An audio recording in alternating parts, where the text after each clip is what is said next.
गुजरात विधानसभा चुनाव में इस बार मुकाबला बीजेपी और कांग्रेस के बीच नहीं बल्कि आम आदमी पार्टी भी चुनावी मैदान में है। लेकिन इस बार चुनाव बीजेपी के लिए आसान नजर आ रहा है। पहले फेज की वोटिंग का दिन अब नजदीक आ रहा है। ऐसे में सियासी दल वोटर्स को अपने पाले में करने की भरपूर कोशिश कर रहे हैं। वहीं कहा जा रहा है कि कांग्रेस और आम आदमी पार्टी के मैदान में उतरने से वोटों का बंटना तय माना जा रहा है। आम आदमी पार्टी अगर चुनाव में किसी दल का वोट काटेगी तो कांग्रेस को नहीं बल्कि इससे बीजेपी को फायदा होगा।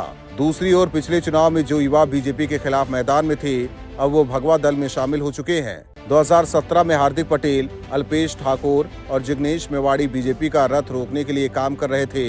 हार्दिक पटेल पाटीदार आरक्षण के लिए आंदोलन कर रहे थे। हार्दिक पटेल आंदोलन की वजह से फेमस हुए। बाद में उन्होंने कांग्रेस का दामन थाम लिया। लेकिन इस बार के चुनाव में वो बीजेपी की तरफ से विरामगाम से उम्मीदवार हैं। पिछले चुनाव में उन्होंने बीजेपी पर जमकर हमला बोला था, लेकिन अब तस्वीर बदल चुकी है और हार्दिक भगवा झंडा बुलंद कर रहे हैं। ठाकुर ओबीसी आंदोलन की वजह से चर्चा में आए। 2017 में अल्पेश ठाकुर कांग्रेस के उम्मीदवार थे। चुनाव के दौरान उनके एक बयान पर काफी बवाल हुआ था। उन्होंने कहा था कि पीएम मोदी चेहरा चमकाने के लिए 4 लाख का मशरूम खाते हैं।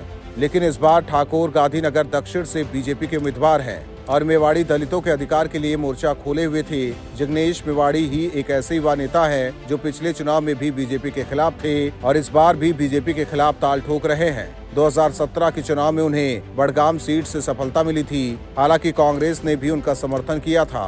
वहीं 5 साल से वो कांग्रेस का समर्थन कर रहे थे और इस बार भी चुनावी मैदान में हैं। लेकिन इस बार के चुनाव में हार्दिक पटेल और अल्पेश ठाकुर बीजेपी की जीत के लिए जोर लगा रहे हैं। वहीं मेवाड़ी निर्दलीय प्रत्याशी के रूप में चुनावी मैदान में है। ऐसे में हार्दिक पटेल और ठाकुर की बीजेपी में शामिल होने से इस बार का चुनाव बीजेपी के लिए आसान नजर आ रहा है। वहीं चुनाव बाद ही अब पता चलेगा कि गुजरात के युवाओं ने किस पार्टी पर अपनी मुहर लगाई है।